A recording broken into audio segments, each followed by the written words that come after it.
전격 인터뷰 먼저 조국혁신당 황운하 원내대표와 말씀 나눠보겠습니다. 대표님 안녕하세요. 안녕하세요.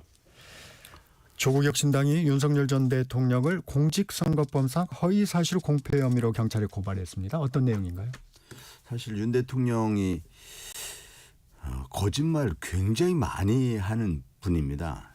대선 전에도 그렇고 대통령 재직 중에도 그렇고 거짓말을 굉장히 많이 했는데 그중에 이제 대선 전에 한 거짓말들은 이 공직선거법상 허위사실 공표라고 하는 그런 선거 범죄를 구성할 수 있거든요.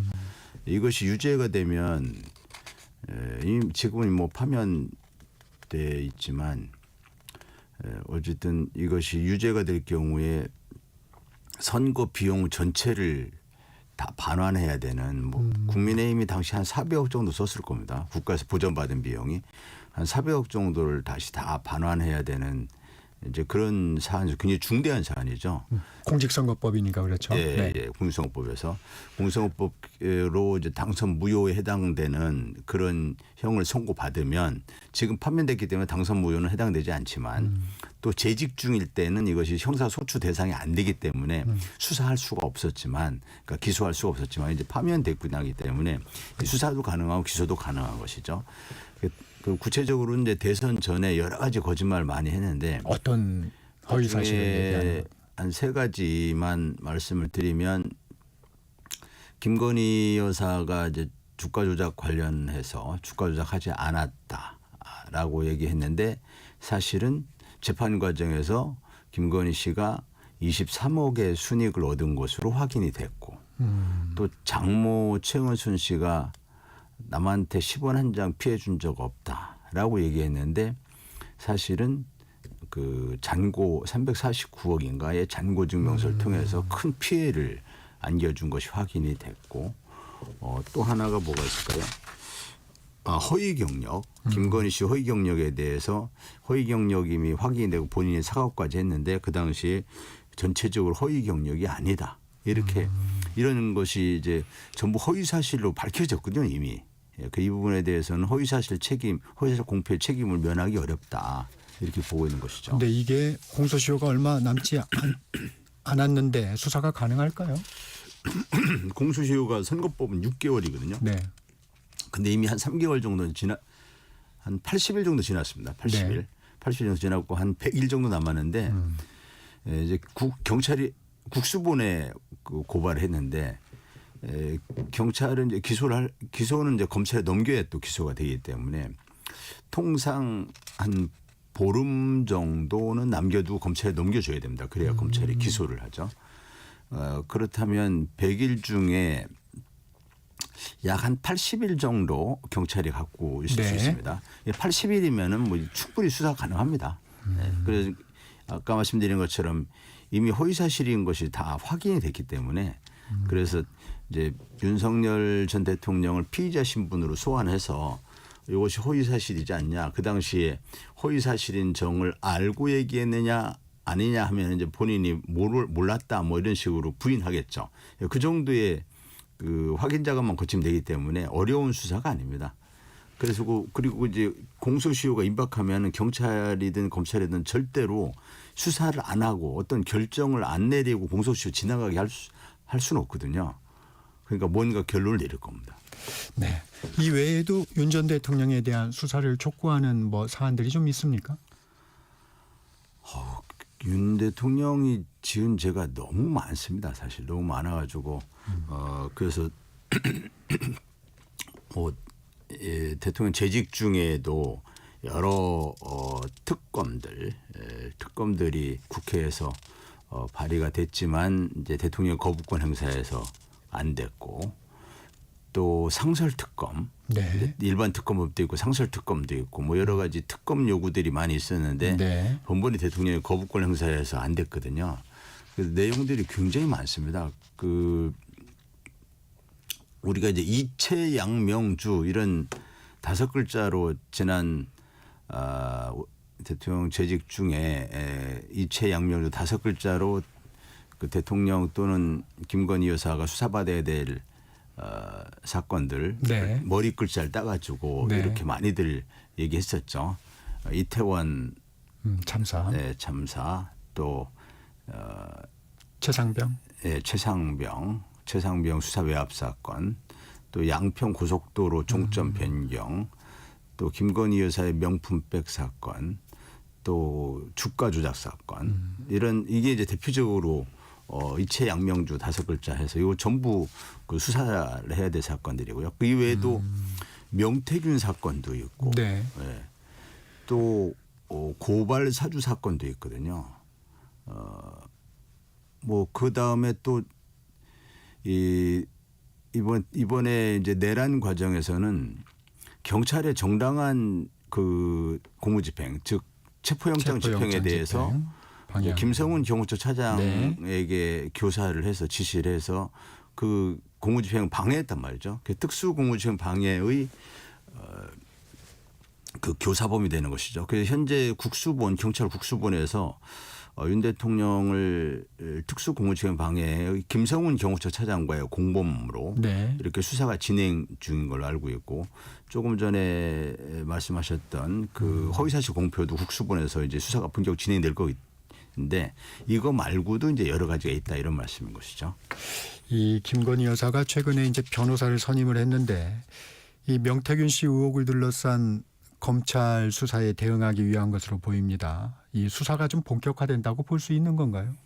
검찰의 상층부, 최상층부, 그러니까 신무정 검찰총장은 여전히 좀 미온적인 자세를 보이지 않을까라는 생각이 들고요. 네. 그러나 중간간부 이하의 검찰에서는 재빠르게 태세 전환을 해서 이제 윤석열은 버려야 한다. 김건희는 버려야 한다. 그것이 검찰 조직의 이익에 부합한다. 검찰은 지금까지 검찰 조직 여당 편도 야당 편도 아니고 검찰 편이거든요. 오로지 검찰 편이기 때문에 그 검찰 조직의 어디다 줄 서는 게 검찰 조직의 이익이 될 것인가를 잽싸게 파악을 해서 빠르게 태세 전환을 해온 그런 검찰이거든요. 바람보다 먼저 눕는 그렇게 빨리 태세 전환을 했기 때문에 이제 김건희 씨에 대해서 아주 실무진에서는 중앙간부 이하의 실무 검사들은 굉장히 가혹하게 수사를 하려고 할 겁니다. 그래서 김건희 씨의 구속은 멀지 않았다. 곧 구속될 것이다. 저는 그렇게 봅니다.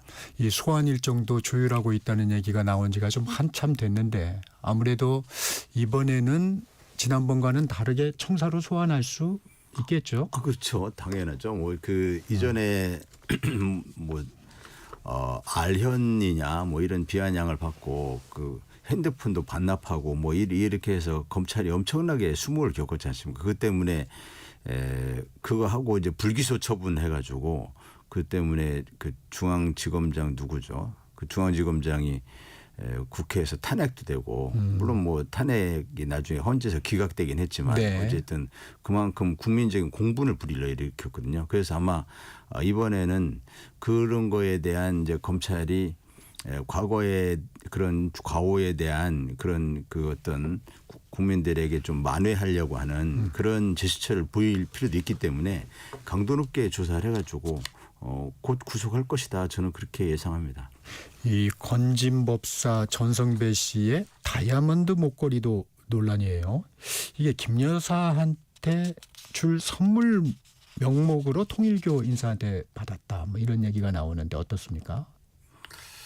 제가 보도를 보니까 뭐 그 전달하지 않았다, 뭐 잊어버렸다 이런 얘기도 나오더라고요. 예, 이제 전 씨는 얘기를 하기를 목걸이를 잃어버렸고 김 여사에게 전달한 적이 없다. 이렇게 얘기를 했습니다. 전 씨인가 하는 그 분의 얘기는 거짓말이라고 봅니다. 전달했을 것이다라고 보고요.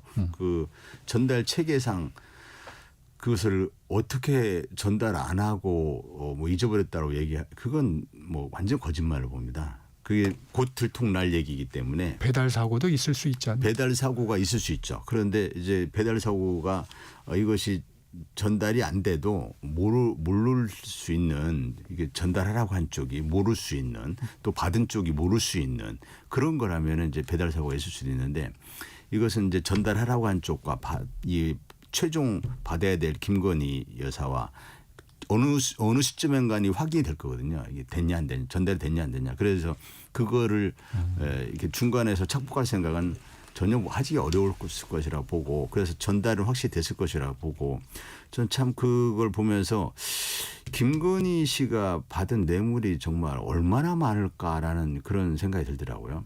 명품백도 있었고 화장품도 있었고, 그 전에 최 목사가 명품백 전달하려고 할 때 본인 이외에도 선물 들고 있는 사람들이 쭉 대기하고 있더라, 이런 얘기 있었거든요. 김건희 씨가 대통령 영분이라고 하는 그런 신분을 활용해 가지고 도대체 얼마의 뇌물을 챙긴 것인지, 과거 그 마르코스 대통령 때의 그 이멜다 여사를 방불케 하는 뭐 이런 어마어마한 뇌물 챙긴 거 아닌가, 참 걱정이 됩니다. 아직 그 명확히 확인된 부분은 아니니까요. 내란 임무 주요 종사 혐의 등으로 기소된 김용현 전 국방부 장관, 노상원 전 정보사령관에 대한 재판이 언론인도 방청인도 없이 진행되는 문제 비판하셨는데 왜 공개가 안 되는 거죠, 이게? 본래 우리 헌법에는 헌법 109조인가에는 모든 재판은 그 심리 또는 판결 뭐 이런 걸 공개해야 한다라고 그렇게 명시돼 있거든요. 네. 그럼에도 불구하고 실무적으로는 이제 뭐 국가안전보장 등등의 이유로 그렇죠. 공개 안 되는 경우도 있습니다. 대부분의 재판은 저도 재판을 많이 받아봤는데 재판의 경우에 그 자유롭게 기자들이 와서 취재를 하죠. 또 방청객도 자유롭게 와가지고 앉아가지고 지켜보기도 하고 이렇게 공개돼야 되거든요. 그런데 지금 이게 김용현 뭐 노상원 이것이 이른바 이제 내란죄고 여러 가지 군사상 기밀에 해당되는 내용이 있을 수 있다라는 이유로 아마 공개를 안 하는 것 같아요. 그래서 요거는 이제 잘못된 내용이기 때문에, 그래서 이번에 조국혁신당에서 내란 외환죄 같은 경우는 오히려 국민들에게 이걸 완전히 공개해야 한다. 그래서 그 좀 법을 좀 개정을 해서, 그래서 어느 때 법이 개정될지 모르겠지만 그 법이 개정된 이후에는 아마 그 재판 진행 상황이 다 공개될 것입니다. 뭐 안전보장 상황의 어떤 그런 부분 때문에 좀 재판부는 아마 그렇게 알고 있습니다. 네.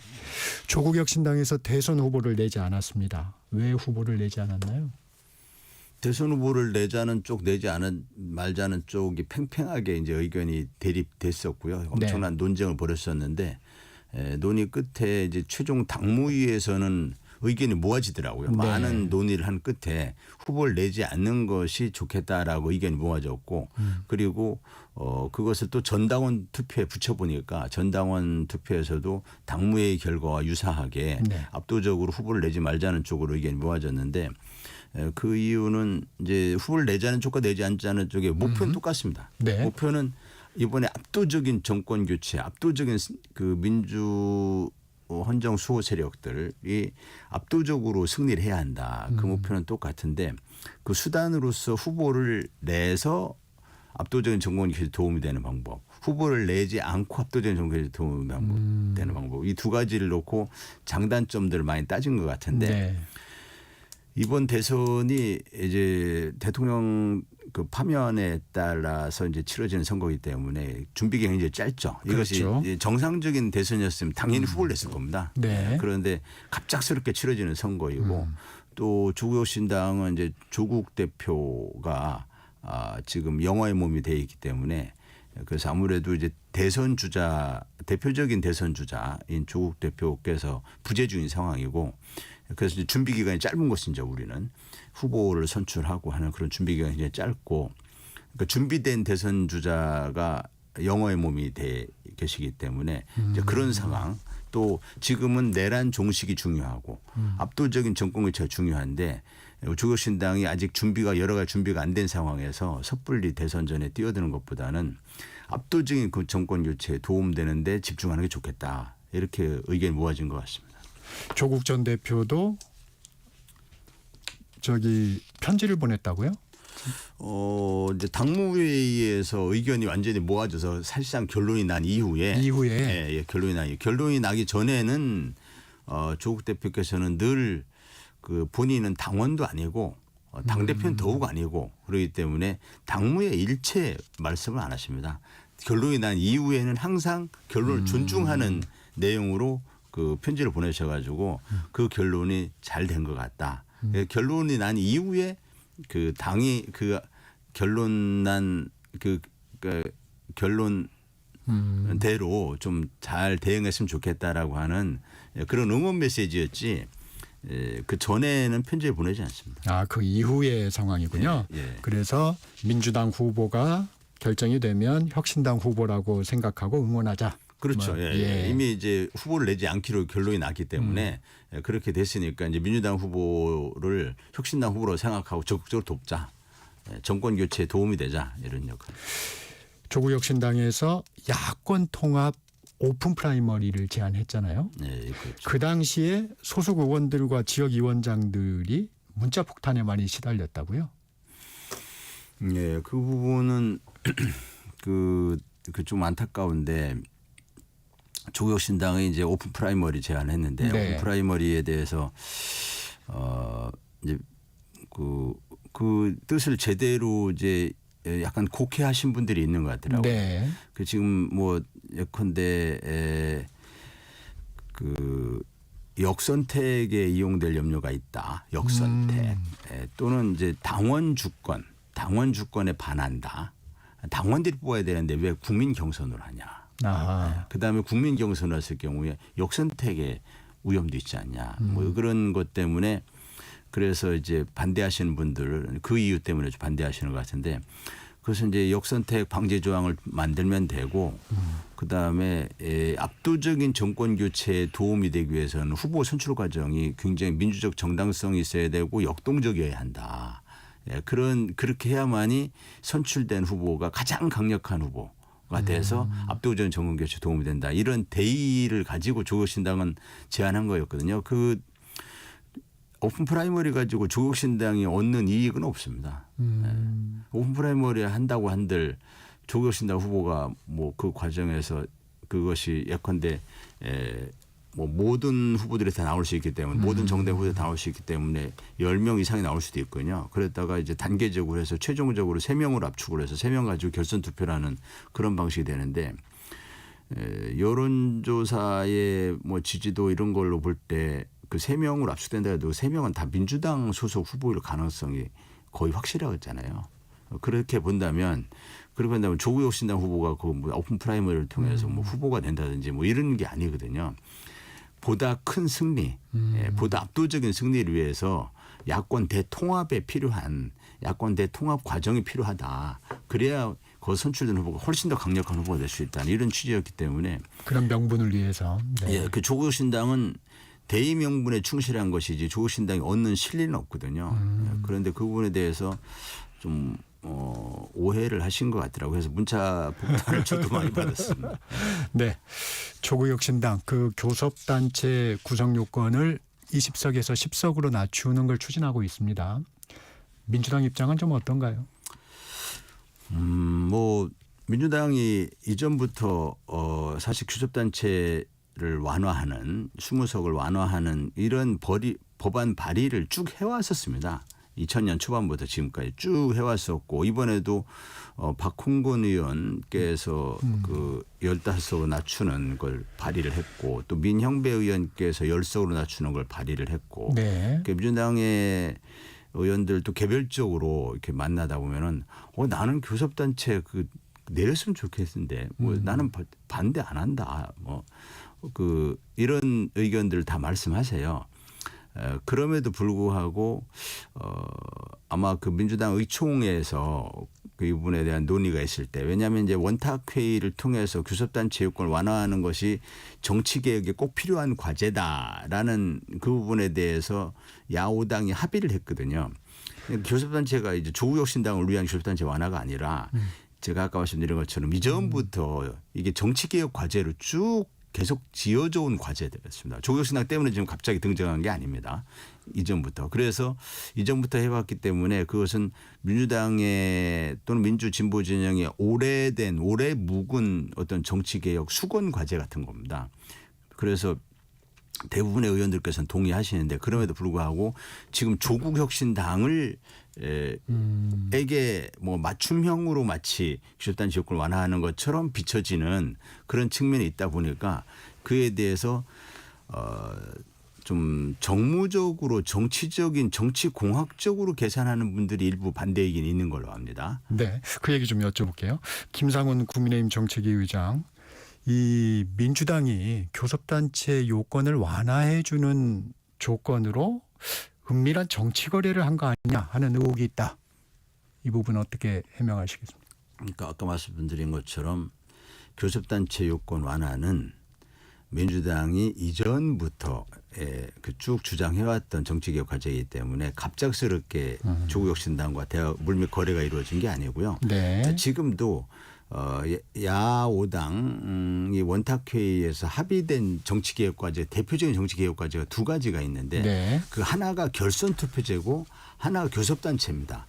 이거는 공통적으로 이 다당제 정치 문화를 목표로 하는 것이거든요. 결선 투표제 도입, 네. 예. 또 교섭단체 그렇죠. 완화. 예. 그래서 소수 정당들이 국민의 다양한 목소리가 국회 충실히 반영될 수 있도록 소수 정당들을 존중해 주는 그런 취지이기 때문에 그걸 가지고 국민의힘 내부에서도 교섭단체 요건 완화를 원하는 정치인들이 꽤 많을 겁니다. 예컨대 그건 이제 대의명분은 그렇게 있는데 예. 이번 상황이 이제 조국혁신당의 이 시선이 가면서 혹시 뭔가 이렇게 민주당하고 약속을 한 게 없느냐 뭐 이런 부분에 대한. 그러니까 이제 그 아까 하신 것처럼 민주당과의 약속이라는 게 전혀 그 상황이 안 맞는 이야기인데 이전부터 쭉 진행돼 왔던 과제고 또 야5당이 합의한 내용입니다. 야5당이 그 지금 거기 이제 조국혁신당이 교섭단체가 되면 네, 마무리해 주시고요. 예, 그 아마 이제 그런 생각을 했겠죠. 그러면은 이쪽 민주 진보 진영 쪽은 교섭단체 두 개 되고 국민의힘 하나 되는 거 아니냐 뭐 이런 것 때문에 좀 그걸 의식한 것 같은데 그런 건 없다. 예, 전혀 아닙니다. 알겠습니다. 자, 여기까지 듣겠습니다. 황운하 조국혁신당 원내대표와 말씀 나눴습니다. 고맙습니다. 네. 정적시사 1부 여기서 마칩니다.